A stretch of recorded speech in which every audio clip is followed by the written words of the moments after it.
hello, people of Discord this morning. Yeah. We are coming to you live from all over the world, actually. And the point of today's discussion is to go through the design suggestions that have been made by our insane children over on the Alice Asylum Wiki. And of course, we are using Discord to try to manage this conversation. As you join the Discord channel, you will be automatically muted, but you can type your ideas and feedback into the chat.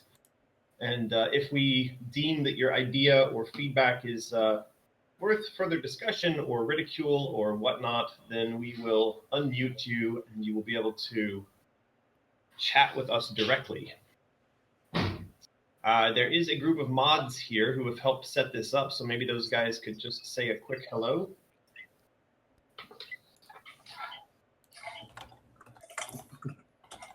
Hello, I'm Magus. I'm trying to not crash things.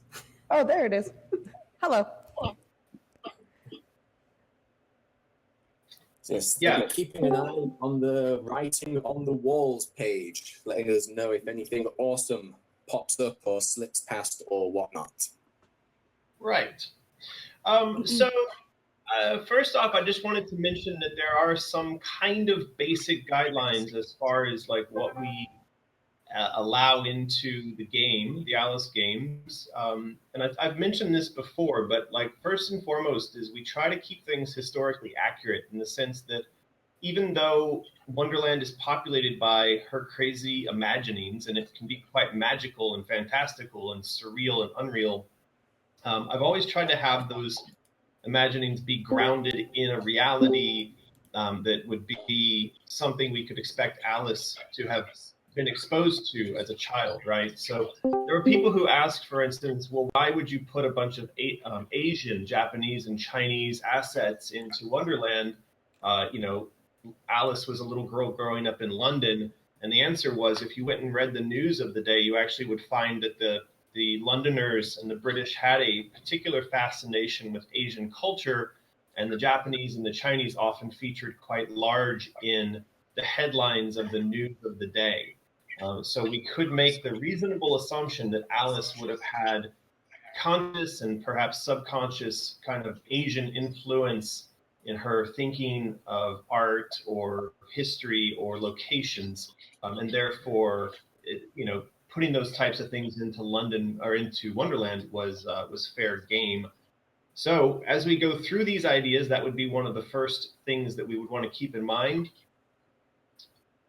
And of course, that takes us to our first suggestion from Ice Killer, which is a Lulu side quest.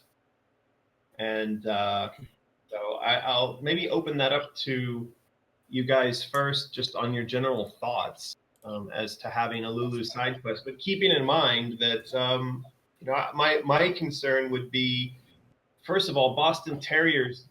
They originated in Boston, which is in the States. And second of all, Lulu didn't exist back when Alice was alive. So, Oh no. I think it's okay, but I don't think it should be like a major thing.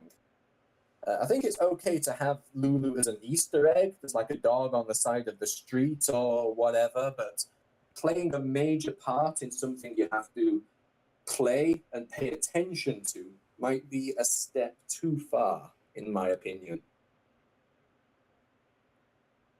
Yeah. Any other thoughts on that? I'm seeing in the chat that people are saying Easter egg would be better. Sort of Easter egg is the highest level to represent her at, but probably not as a quest. I think, yeah, an Easter egg does sound best. Like, I could kind of see her as you would find her somewhere out in the world, and like you can walk up to her. Maybe a little text prompt would say, and when you read that, you get a trophy like you found Lulu. So it should be a little hard find. You had one for Spicy Horse in Madness Returns with the trophy for finding the Spicy Horse logo. Oh, yeah. So something similar to that. We did hide that in there, and again, it was primarily, I would define that as an Easter egg, the same as the fact that we hid the Psychonauts, main character in the game. And I tried to hide the Big Daddy from our, Bioshock. I tried to hide one of those in the game as well, but we ultimately couldn't get permission for it. But those were going to just be kind of hidden off a blind alley, and they weren't really going to be, something you'd had to find in order to complete the game. So I'd say, for my part, if we were going to put a little Lulu in there somewhere, it would be the same. Just have her hiding somewhere. It's an Easter egg, and it's an easy find, and if you don't find it, it doesn't break anything. It sounds like it'd be the I think best way that's to right. Yep, and we are just at time. So we're also trying to keep things at a 5-minute to move through everything. So Okay, so I think that one is probably a keep, and it probably also, I would say, if we want, we could come up with a list on the wiki of approved Easter eggs.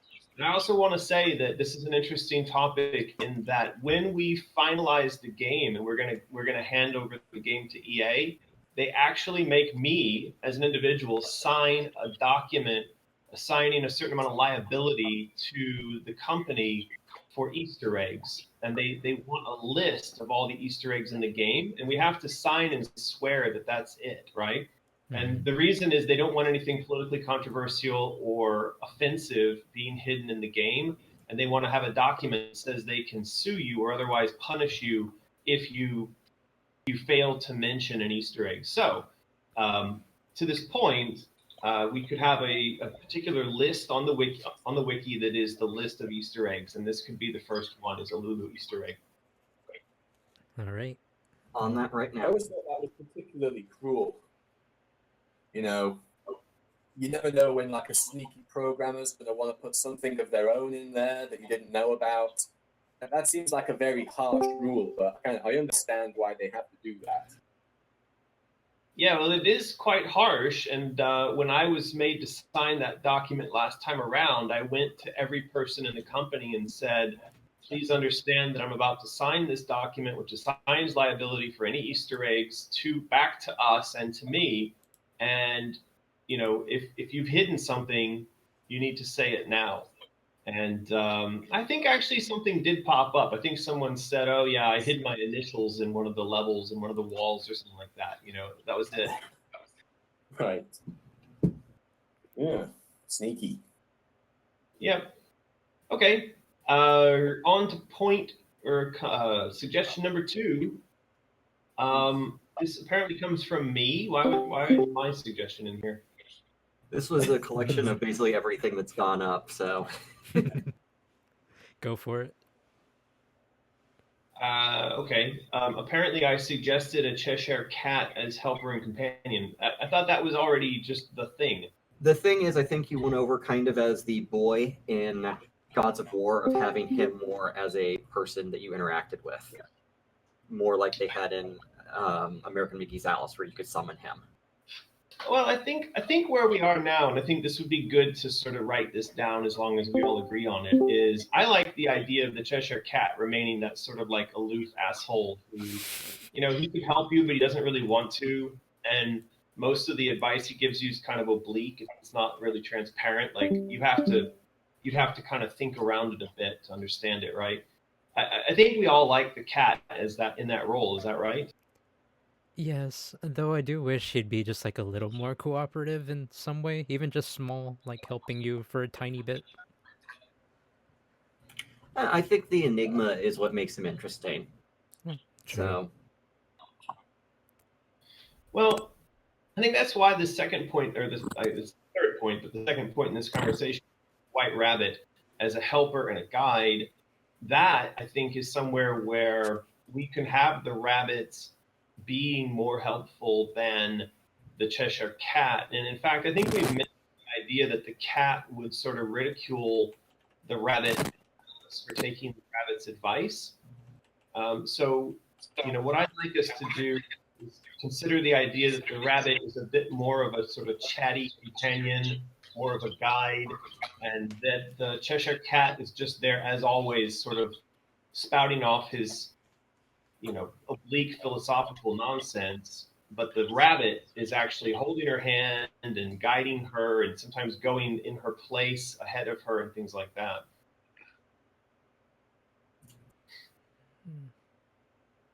and looking at what the chat is saying. Dispel Yell Oh, I like that. is What she asking, said. about interacting. I think that's good. I definitely like. A bit of banter between the cat and the rabbits would be charming and interesting. Yep, I like that. And of course, we have mentioned that the toy soldier is also going to have a voice of his own, and of course, it'll be kind of the British, soldier voice. And I think again, we have an opportunity there for a three-way bit of banter between the cat, the toy soldier, and the rabbit, and of course, Alice being involved in that as well. I think one of the opportunities we miss out on with the older kind of sharper Alice, the more mature Alice, is that she doesn't sort of have these doubtful discussions, inner dialogues with herself. Should I really be doing this? Is this a good idea? Oh, I don't feel right about this. And then having those characters either kind of egg her on or provide support or say, are you really sure you want to do that? So I think that having those kind of voices would be quite interesting to kind of build up the story and the nature of the relationship between those characters.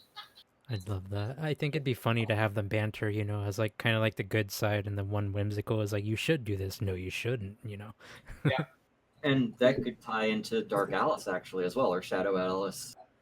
Who is actually on whose side or whatever. So there's a lot that could be pulled in. That. Yep. So, and moving on, there are several. Yeah, I just saw the next point. I'm sorry. There's several fake white rabbits. So that could be kind of that aspect. Yeah, well, I think because we have Shadow Alice, you could imagine that Shadow Alice has got some shadow rabbits. And so I think that there's a bit of remember what we're talking about here is this internal conflict that's going on within Alice's mind. It's always been represented by the enemies within Wonderland, but now we also have to imagine that there's an enemy that is Alice herself and also anything that goes along with her. So the rabbit, the cat, you could imagine that there's a shadow cat, a shadow rabbit, and that at times it may be kind of confusing for Alice to distinguish between who is who. Is that my rabbit or is that the shadow rabbit? That would be awesome.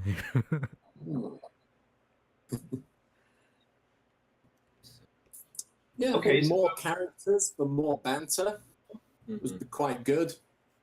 Quite enjoyed that in, I don't think you got there yet, American, in God of War, but when you get the severed head, I just used to love listening to all those guys talking and explaining what was going on and the lore of the world.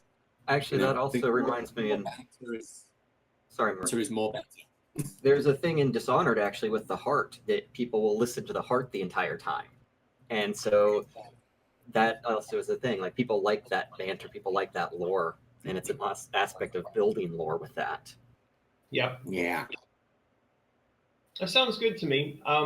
So if we go back up to the top of these couple points here, maybe stick a pin in, first of all, the Cheshire Cat is essentially going to be who we've always known him to be. That is sort of cantankerous, grumpy, not so helpful guy who spouts off the little lines that sometimes help, but most of the time not.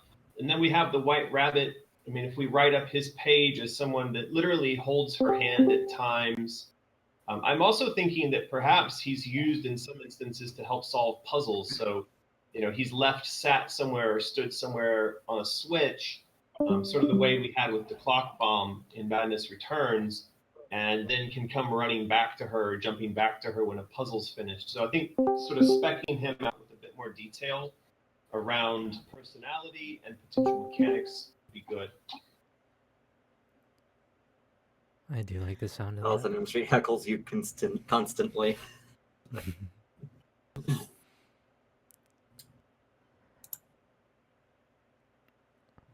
Yeah, I think that's another thing that Cheshire Jack says here is depends on where you summon him. I'm assuming he means in reference to the Cheshire Cat. I always felt that we never really leveraged that summon button as well as we could. But of course, having a dynamic summon that works anywhere and everywhere in the game is it's a big challenge. Just, even if you think about where to spawn him into the world so he makes sense at all times, Yeah. And then also having content ready for him to spout that doesn't sound like it's being repeated over and over again. I would definitely look at, again, bringing up Dishonored 2 with the heart, that they had so many different lines based on your chaos level and all this other stuff. And I remember in the remastered of the first game, you couldn't summon the Cheshire Cat on call. It had to be certain locations. So that could be a thing as well. So. Yeah, it's a lot easier to write him and to write him into the progression of the narrative by programming, hard coding where he appears and what he says. I'd almost rather kind of keep it that way. Yeah, I just I was think thinking, Chesh needs to be a little more enigmatic, not just at your beck and That's- call. whenever you That want is him a to good be. point. That is a good point you have there, Martin. I was thinking that maybe, you know, he could probably pop up on his own at like certain times, but just like when you like fail at certain things, it kind of just mock you. It'd be Well, and funny. also there's a comment here from Tim Meow. He says having him dynamic summon also takes away the idea that he's doing his own thing and doesn't take orders. And that's a really good point about his character. You know, if you're able to just press a button and summon him all the time, it does diminish that attitude that he's got, that he, you know, you're not the boss of me. A true cat.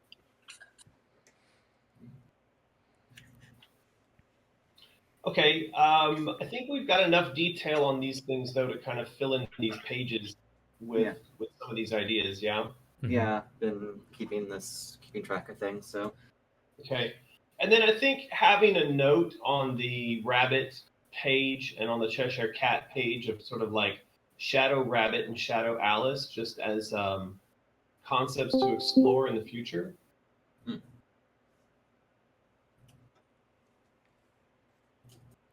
Sorry, I'm just writing some of this down just in case. Let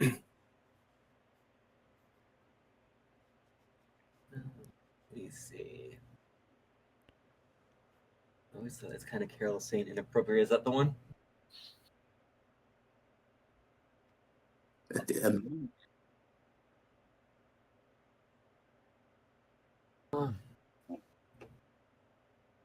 Why don't we have? Let me see. Monochrome, do you have a Mike American? Would you like to try to have him, Miss Ginger, Sure. and everyone bring up and talk about it? Or Monochrome, are you? Yeah, I'm not quite sure I understand that suggestion. Yeah. So. Yeah. Let me see. Are you? I don't see him in the list. Yeah. Maybe no microphone.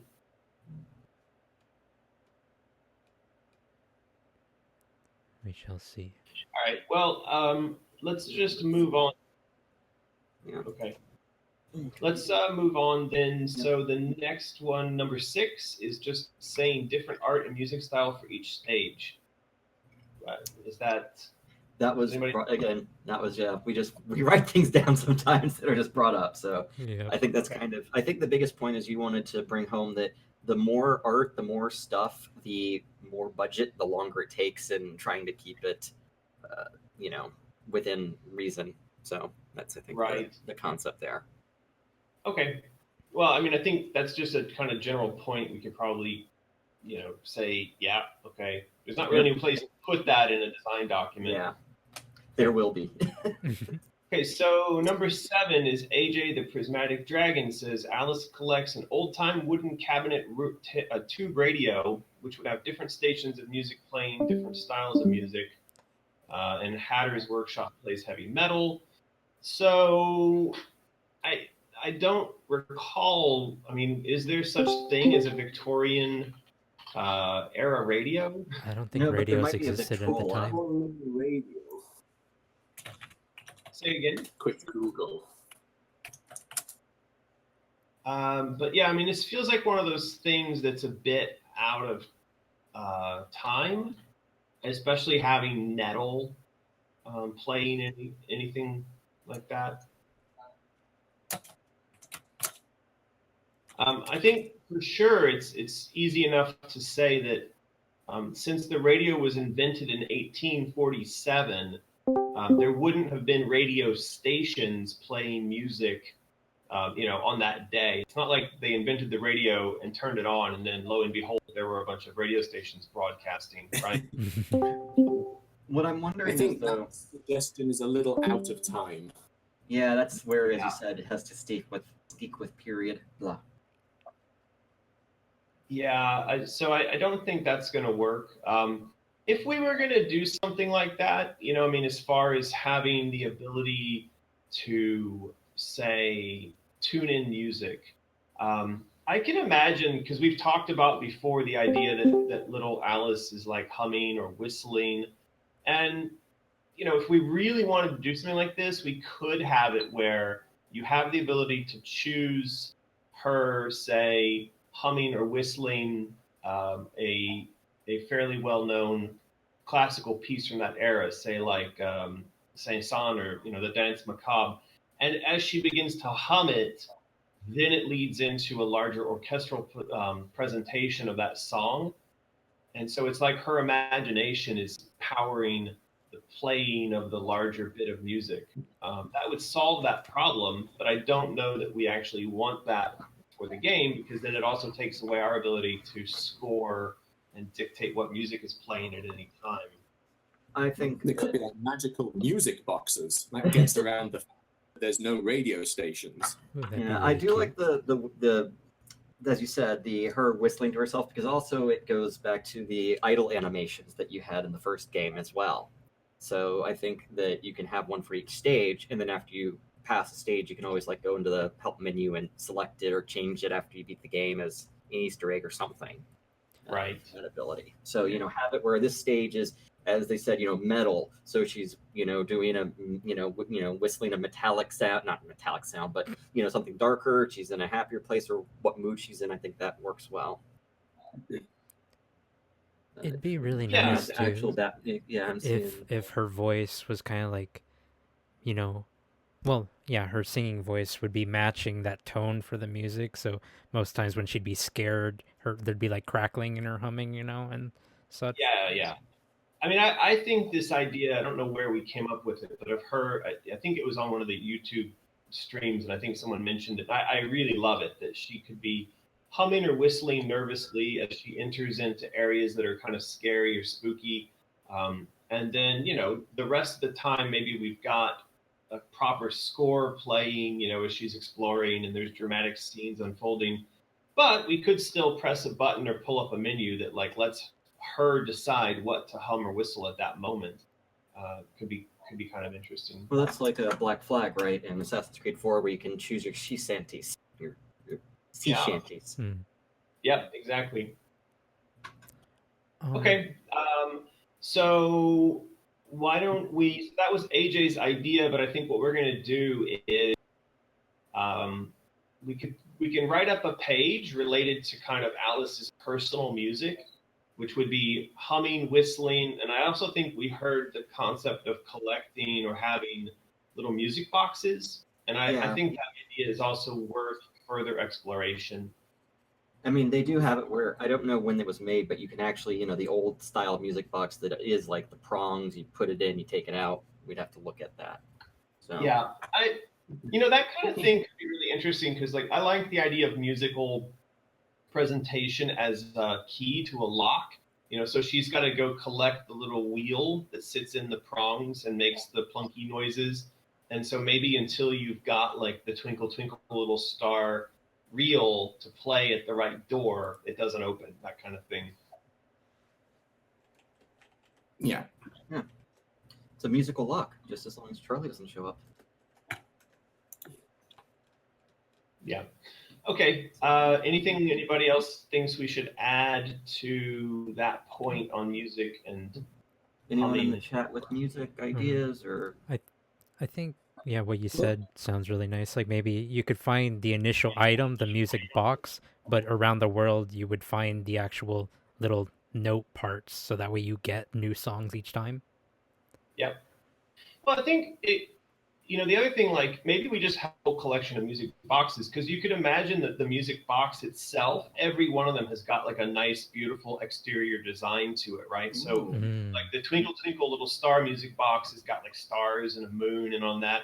And then maybe there's like a one related to the sea or the water or ocean, and it's got a nice, vista of like waves. And so we could potentially have a whole, collection of music boxes, and each one box just plays one song.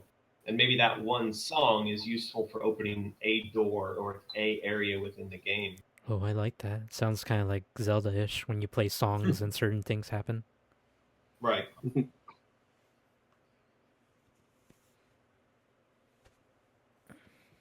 Okay.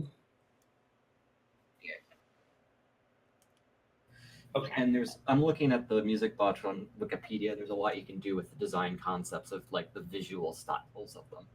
Yeah, of course. I mean, there can be really gilded, really beautiful, right? So this might actually be a really fun page to get a little bit of detail from. I know Joey would enjoy drawing this. So like if we came up with, say, 6 songs that we know are applicable to that era. So I don't know if Twinkle Twinkle Little Star is of that age, but if we find 6 songs with 6 distinct themes, so like I said, one could be nautical, one could be astronomical, and then those each get a box, and the box has got a design and painting, and maybe when you open it, it's got a little mechanical landscape that moves around. And then we could ask Joey to design those. I bet that would be a really beautiful collection and would be quite visually compelling as well. I just found this image that is a music box clock.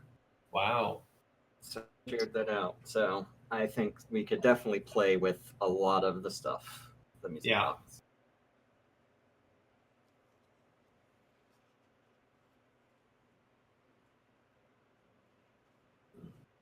We'll need to do a little bit of research. Yeah.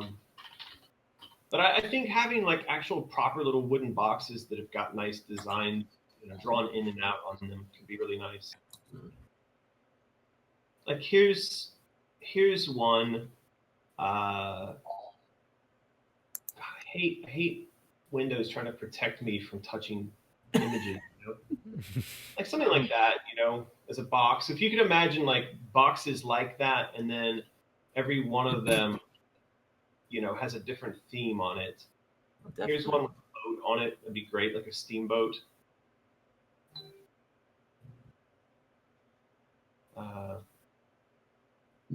Nice. So those who can't see, the first box I put up has got probably it's a field full of children dancing around, and it might be that's the Ring Around the Rosie song, because that would have been of that era, I think, because that was the Plague song.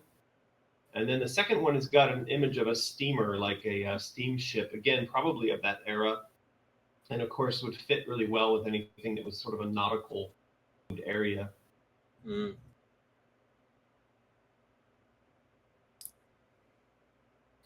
All right. So let's build up a page with that. Yep. Music box, going through that. In addition to the Alice's personal music. Okay. Point 8. Someone has written burnt objects from past life that can be used as thrown weapon. What was the thinking there?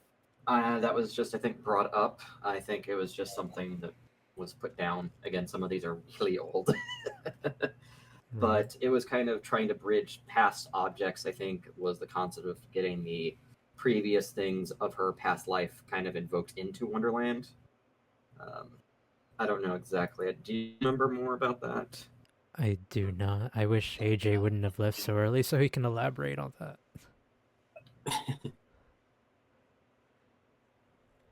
Okay. I vaguely remember something about that. But Say again. I don't know, it's just in the mists of my mind. It's the stuff that you might find in like a burnt building. You could throw like burnt shoes or burnt chair legs or something just to bridge the her memory back to the fire. Remember something about that? Yeah. I see. Well, let's maybe just put a pass on that right now, because there's not a lot of detail. Yeah. So the next point here, number 9, is AJ, the Prismatic Dragon, again suggesting unlockable concept artwork. I don't have a problem with that. It's really cheap. Like a given.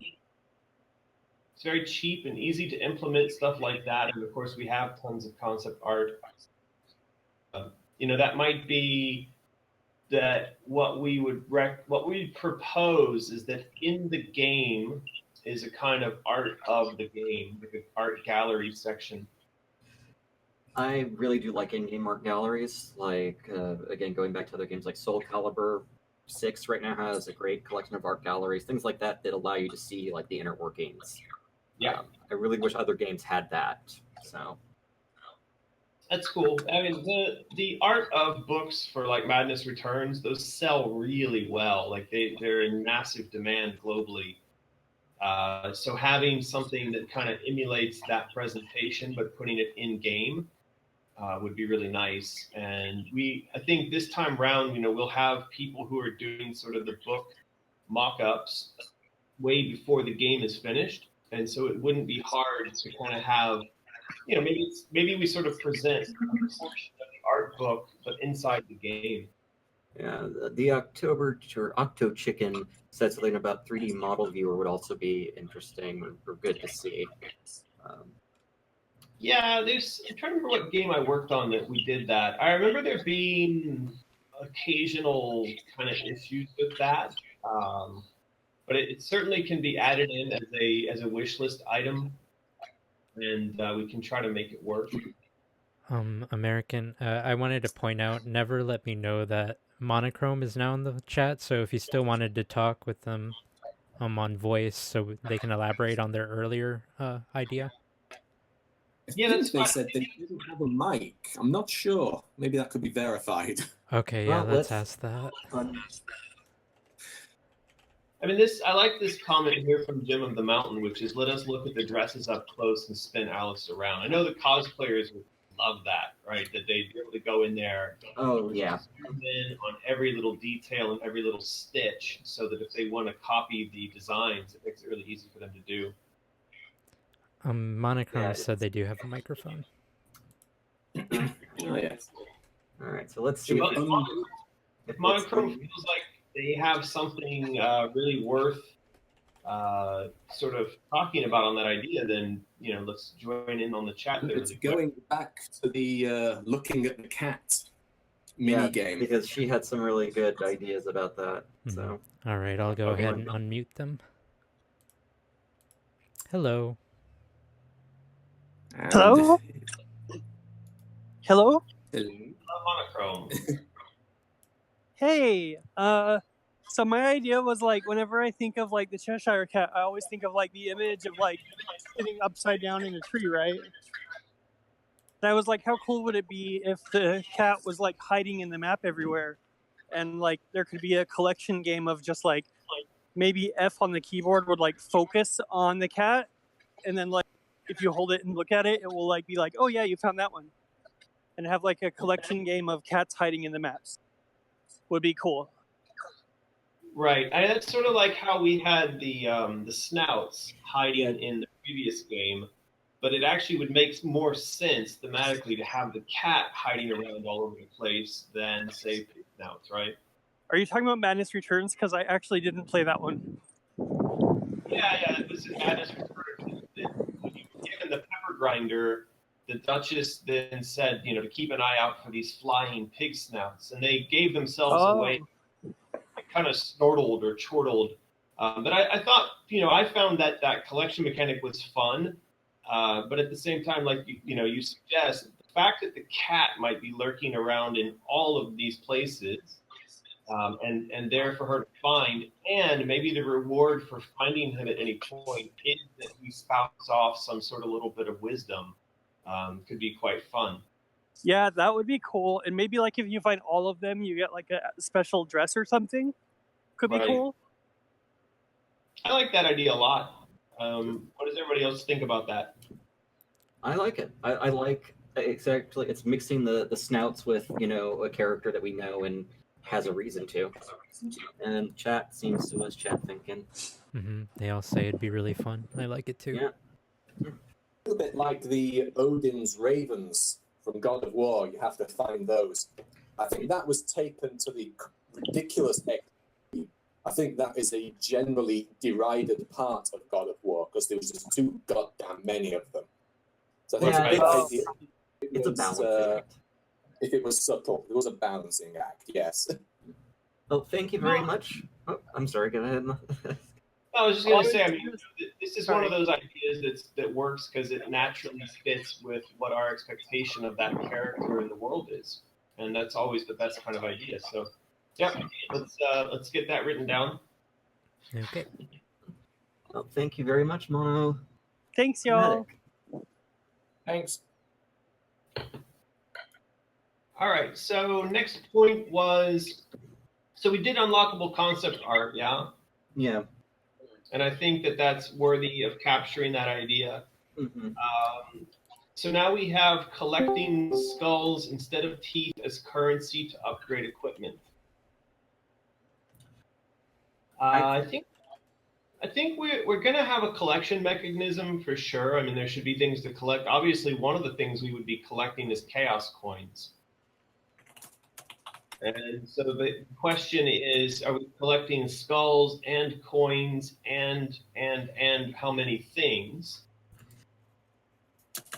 I think keeping it ends up in a lot of games where it's like I have 1,000 of this, as you said. I think it's streamlining. So yeah. Why are we collecting something? I think that's the important thing.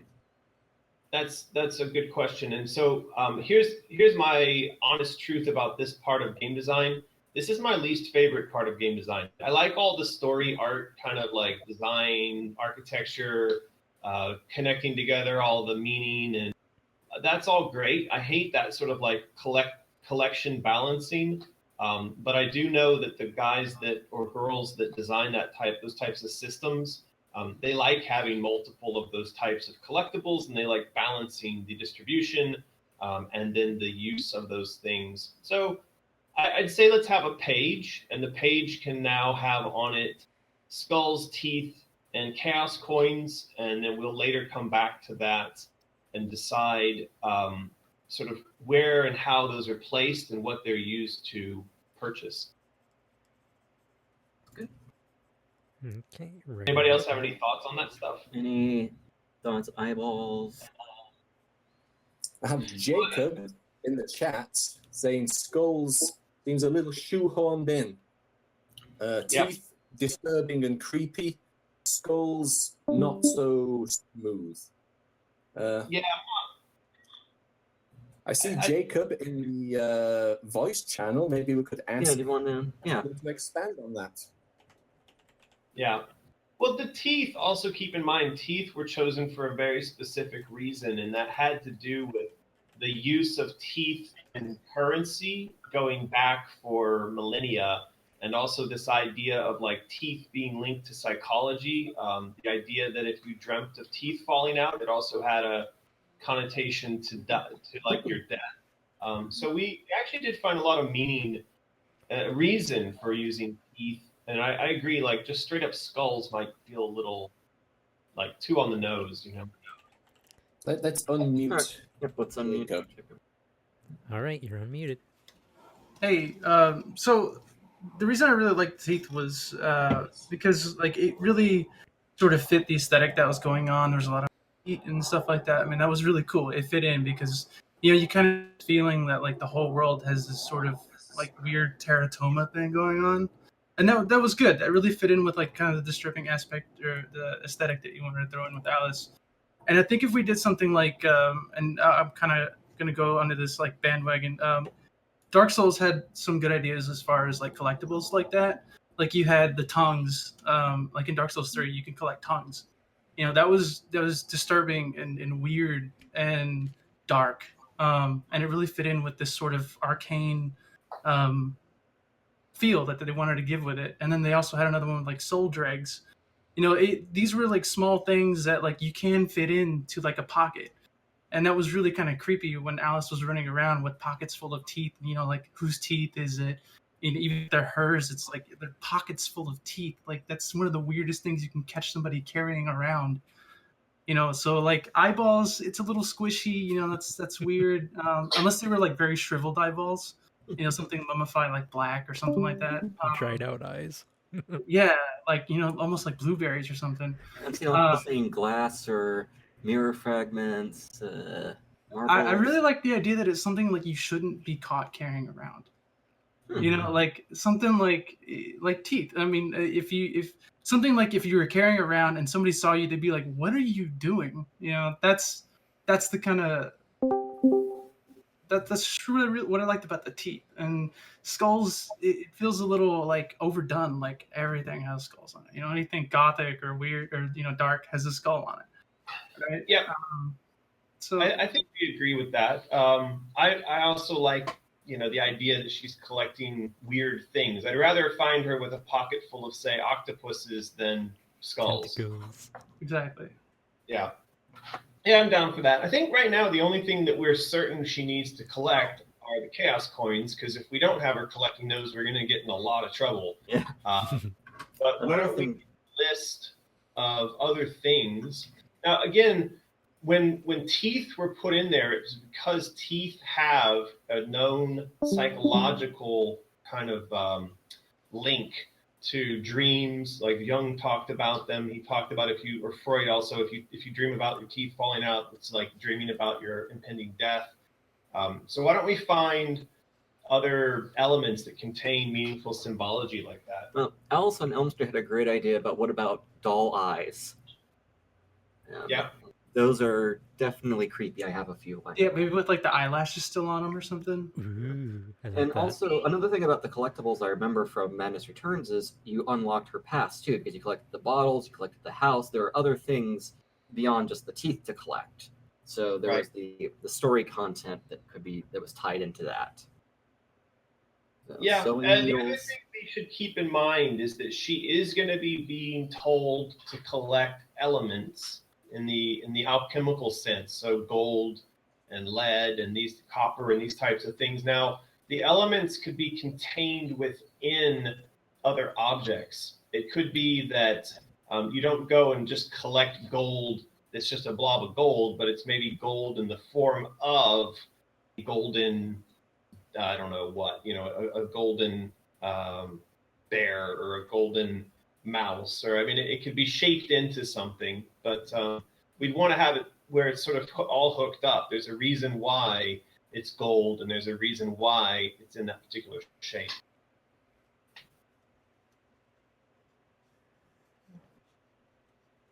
Hello. Just looking over things.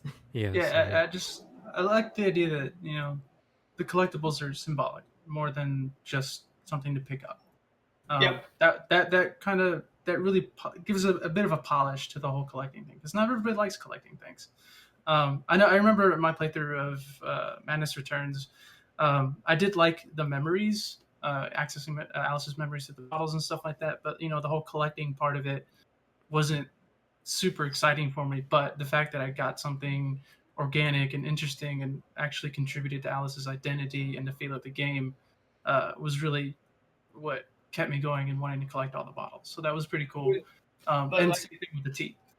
if you bring up Dark Souls and the collection that goes on in there, did you feel like that collection mechanism was more sticky or interesting to you for some reason? Well, everything in Dark Souls had ties to lore. So, even if, they didn't just select tongues because it was weird. I mean, they chose tongues because it had some symbolic meaning to the cult or the whatever you want to call it that it was a part of.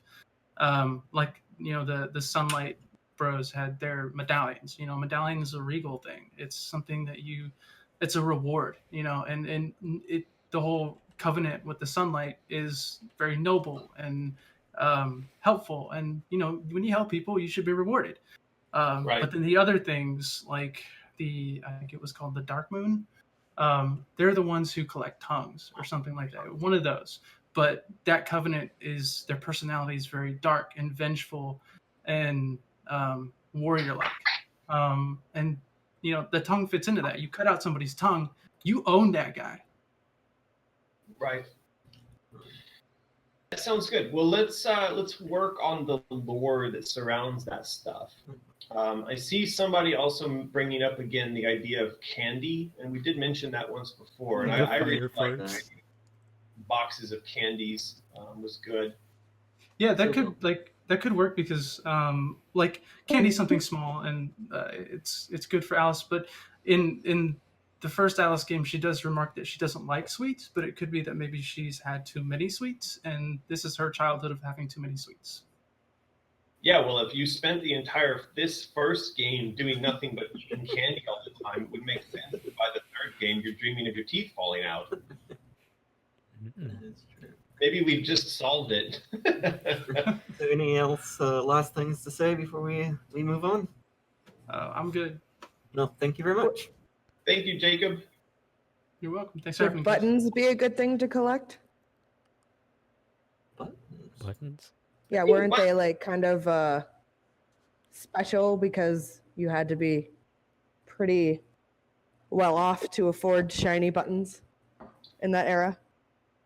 Yeah, I think that they make sense for the era, for the time in which the story is taking place. I don't know that they kind of carry the right level of creepiness. Yeah, it's the if you way. were enough. caught- Yeah.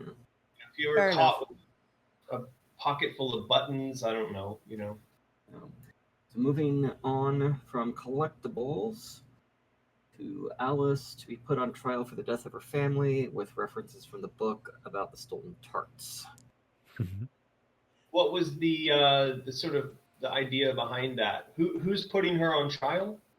It was basically because she was being hunted down, she was being put on trial for the death of her family. And that was before I think we even had the whole family coming out or even the Dark Alice concept. So that might just be, tossed aside at this point. Okay, just to clarify, do we know who was putting her on trial? Was this happening in the real world or in Wonderland? In Wonderland, from what I'm seeing. I see. Yeah, I kind of feel like when we're in Wonderland, it's rare that the characters make a lot of reference to the events of the real world. Say, for instance, like the Hatter or the Carpenter, they're very much just denizens of Wonderland. They're not aware of the news of the things that are going on outside. The violation of that rule might be the Queen, because psychologically she's so close to Alice that she can kind of manifest like I know why you feel guilty, I know, but even she won't sort of hit it exactly straight on. So I think the idea of straight up Wonderland characters being aware of the trouble Alice might be in the real world. But that being said, I mean, there could be a sort of trial that's oblique.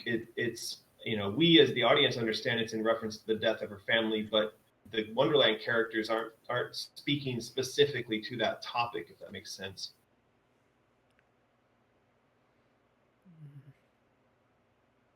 So maybe a trial, but not focused about her family.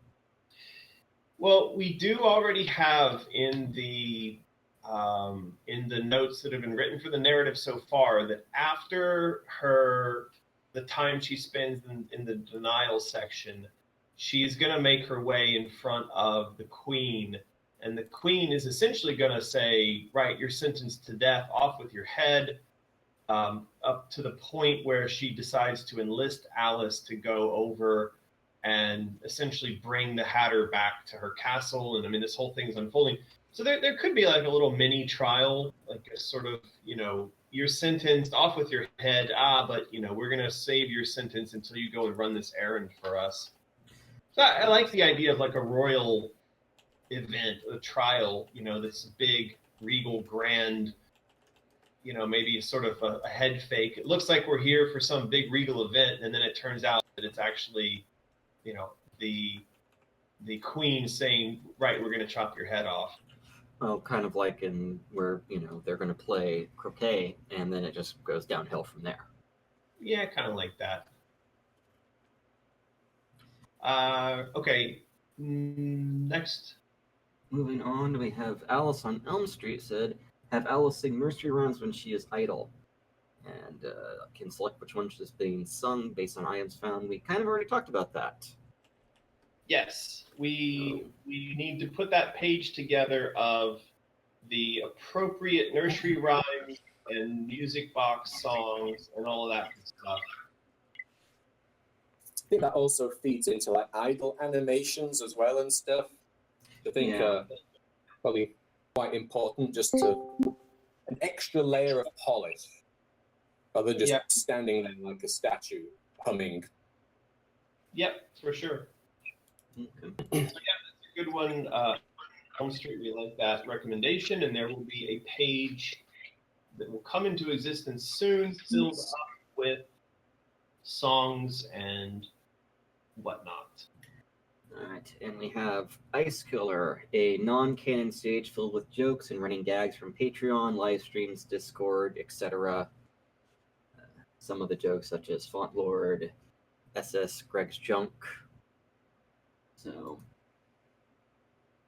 question I guess is like, we kind of touched on this at the start. I'd want us to be really careful about it. Here's something to keep in mind. Like, everyone listening to this that is involved in this crowd design process, keep in mind that you are now, in essence, filling the role of the design group that would, normally be hashing these things out. And I can tell you that in all of my experience of sitting around in design discussions like this, it's very, very rarely that the design group suggests that they do anything self-referential. Think that you just think about watching films in general. It's very rare that you see there's a self-referential joke, unless it is kind of a jokey movie. So yeah, a lot of people in the chat are saying, yeah, it's in jokes for a reason. Greg is totally fine with not having a resource for his junk. There'll be a few hundred people that got the joke out of hopefully millions of people that bought the game. And if you really want to have your in joke, get a clear, and then you can put your joke in there. So let's say no to that. That is not to say that we can't have, we'll have our jokes on our live streams, and we'll have our jokes here on Discord, and there's plenty of places for us to have that kind of expression. I mean, there is literally Greg's junk for sale on the Mysterious Shop, so I don't know, our memes are real, man. They're out there in the world. Don't let your memes be dreams, man. That's right. Don't let your... But dedicating like an entire team to create a level and gameplay and stuff, it's too much. Yeah, it is. Okay, point 14, because what we're going to do, we're going to finish off this page in an hour, and it's going to be amazing. We've got 10 minutes to go. So point 14, world with procedurally generated exploration zones, forest mazes, etc. Connect a fixed number of puzzle rooms or predefined set pieces. This would also offer Alice a chance to explore, discover, fight in larger sandbox, while also providing structure to the platform, puzzle, and narrative element of the game. Yeah, so this was that American guy was thinking about this. I think this is a very high level. We need to decide this once we know what our engine is, what our budget is, who our team is. It's still a goal. I think it's a worthy goal, but it is very much dependent on tech, team, and budget. Okay. Got that set up. Yeah. And I mean, Truth Decay says here in the chat, I'm always scared of procedural, prefers a curated experience. And I can completely agree and understand why you would say that. And again, I think this may be something to kind of explore and think about, but at the end of the day, the safe bet is to have it be a linear, curated experience. And that is probably the direction we're going to go. I mean, it's the No Man's Sky issue when you look at it, of people I think have been burnt out by procedurally generated. But it's something that it could be used maybe as a level or something in that nature where it's more chaotic. But again, it's something we'd have to look at, as you said, with the system and everything. Well, and it could also be that this is flipped around a little bit. Like maybe there's an entire curated world that is 95% of the game, but we just create one nightmare level that you kind of get lost in for a little while. And that's what I was, Yeah. Yeah. Does anyone think that having just like a level or two that's procedural to fit a narrative works in the chat? An endless maze level. Yeah, kind of an endless space. We have a library actually at the next level, and that would actually be something that would work really well procedurally. Mm-hmm. Yeah, Because you have stacks of books, and you could really play with that as. Yeah. Yeah, I like that. I like a procedurally generated library experience. That's the kind of thing, like when I thought about the procedural area, it was because maybe you wanted to go back there from time to time to do some sort of mining or collecting of resources or whatnot. Having it be procedural in that context could be interesting because there's always some variation, always something new to discover there. But as a larger part of the game, I agree with what's being said in the chat. That can oftentimes feel kind of pointless or careless. Alice in Elm Street said, chaos-based mini games, as you kind of just brought up, is having it where it's a separate level in bonus to kind of. Right. Okay. I like that. So that was 15 kind of mixed with 14. Moving on to 16 was Joey, Inception within the library. Recaps of yourself. So back to the library. Well, if I'm interpreting this correctly, I believe this goes to that piece of concept artwork that she did, where you could look through the window and see your previous self running through another portion, or maybe it's even your future self running through a portion of the level. Is that right? From what I remember, yes.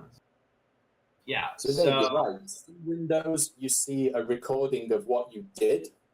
In some windows, you see not a recording, but you see like maybe a hint of what you should do through these big windows. Yeah. Yeah, that's what I recall. Yeah, I think it's a good idea. It's kind of weird and creepy. Be an interesting gameplay mechanic. Who's that? Oh, that's me. What am I doing? Did I already do that? I think it could be super interesting. Yeah, I think that is a fun one, and I think that could be explored quite a bit with not just Alice, but maybe you're seeing Shadow Alice from time to time, running ahead of you, or you're seeing the White Rabbit, who maybe you have the rabbit in your hand at that moment, but there's some sort of time disparity, some sort of disconnect, where the rabbit's able to kind of slip through time or do weird stuff, and then you're seeing that happen through some portion of the level. Could be really interesting. I mean, that's that kind of stuff that it can be quite surreal, and I always wished that we could have more of it in the previous games. But a lot of times the issue with having it was that we didn't do enough planning early on to implement it. And of course, that's exactly what we're doing now. Okay. Yeah, I hope this is one of the things that could certainly make it in. I do like that. Great point. Well, I would say what we should maybe do is create a page or a notes section or something that says we have a desire as a design team to have a kind of time warp, time loop, or split time, or whatever you want to call it, Inception type of mechanic in the game that allows us to either see ourselves in the past or the future, or maybe it's the rabbit that we allow the rabbit to let loose into the past or the future and do something. And that becomes like a whole mechanic in and of itself. And then we just have that as a page, and then we start exploring the different ways we could implement that. I do like that. There's a couple mentions on the candy about having some of them, they're actually pills and they're wrapped like candy, but she's a child, so she doesn't understand the difference. There's more.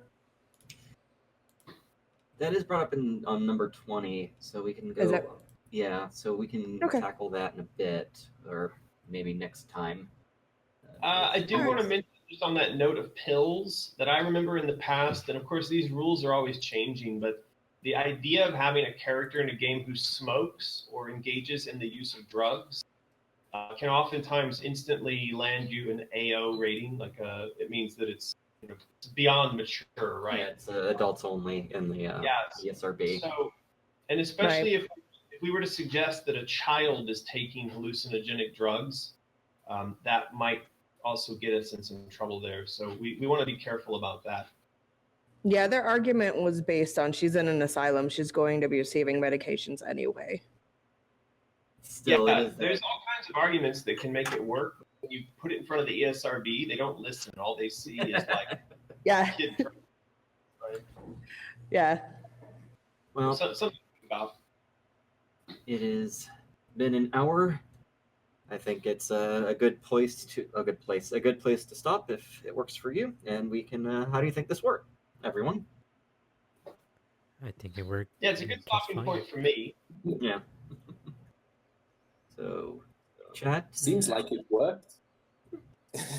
We're still kinking things out, people. So, appreciate it. Yeah. Sorry, I've been silent Yeah. for a little bit. I've been taking notes.